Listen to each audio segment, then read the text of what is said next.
Donc le cerveau humain, c'est une grosse machine statistique, du mieux qu'on le comprenne. On pourrait dire que c'est une forme d'autocomplete aussi. Cette idée que les IA ne sont pas de la vraie intelligence, elle a émergé à partir d'un papier de recherche qui est sorti de Google par Timnit Gebru et comment elle s'appelait, Margaret Mitchell, et je ne sais plus qui c'est l'autre, qui s'appelait Les perroquets stochastiques.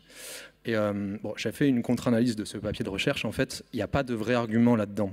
C'est une idée qui s'est répandue un petit peu de partout, cette idée que les modèles d'IA ne sont, disons, que des modèles stochastiques, que des modèles statistiques qui prédisent le prochain mot.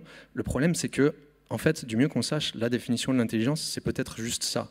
C'est-à-dire que si si j'ai créé un modèle extrêmement avancé qui est capable de prédire le prochain mot que va dire un grand stratège, par exemple le prochain mot que va dire Jules César au moment où il explique ses plans pour envahir la Gaule, alors ça veut dire que ce modèle a une compréhension suffisante de la façon dont Jules César pense pour pouvoir prédire ses plans. Et à partir de là, c'est sûr que ce modèle n'est sûrement pas conscient, enfin il n'y a pas forcément d'histoire de conscience ou de choses comme ça, mais en termes de purement compréhension et intelligence, je pense qu'on peut dire qu'on atteint une forme d'intelligence.